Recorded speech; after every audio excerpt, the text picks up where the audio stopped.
एक बार की बात है, एक रंगीन छोटे से गांव में मीना नाम की एक युवा गिलहरी रहती थी। मीना पूरे जंगल में सबसे जिज्ञासु गिलहरी के रूप में जानी जाती थी, जिससे आप कभी भी मिल सकते थे। उसे जंगल की खोज करना और हर दिन नई चीजों की खोज करना पसंद था। एक धूप भरी सुबह मीना ने जंगल में पहले से कहीं अधिक गहराई में जाने का फैसला किया। वो ऊंचे ऊंचे पेड़ों पर चढ़ गई, उबड़ खाबड़ झरनों पर छलांग लगाई और रास्ते में चमकीले बलूत के फल एकत्रित किए। जैसे जैसे वो आगे बढ़ती गई, जंगल सघना और रहस्यमय होता गया। मीना अपने साहसिक कार्य में इतना तल्लीन थी कि उसे पेड़ों के पीछे डूबते सूरज का ध्यान ही नहीं रहा। जंगल में अंधेरा हो गया और मीना ने खुद को जंगल के बीच में खोया हुआ पाया। उसका दिल डर से धड़कने लगा, क्योंकि उसे एहसास हुआ कि उसे घर वापस लौटने का रास्ता नहीं पता। तभी बाला नाम का एक बुद्धिमान बूढ़ा उल्लू प्रकट हुआ। बाला ने पहले ही दिन मीना को खोजबीन करते हुए देखा था और वो उस पर नजर रख रहा था। बाला ने धीरे से चिल्लाते हुए पूछा, प्यारी गिलहरी, क्या तुम खो गए हो? मीना ने सिर हिलाया।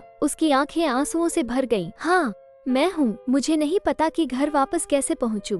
बाला दयालुता से मुस्कुराया और कहा, चिंता मत करो मीना, मैं तुम्हें वापस मार्गदर्शन करूंगा। लेकिन याद रखो, जिज्ञासा एक खूबसूरत चीज है, लेकिन इसे हमेशा सावधानी के साथ संतुलित किया जाना चाहिए।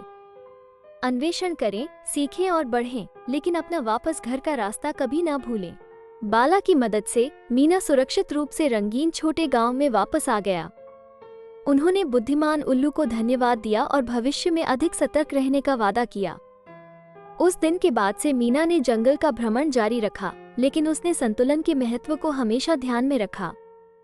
वो जानती थी कि जिज्ञासा एक अद्भुत उपहार है, लेकिन ये जानना भी उतना ही आवश्यक है कि कब सुरक्षित घर लौटना है। और इसलिए छोटी गिलहरी ने जिज्ञासा, जिम्मेदारी और जरूरत पड़ने पर मार्गदर्शन मांगने की बुद्धिमत्ता के बारे में एक मूल्यवान सबक सीखा।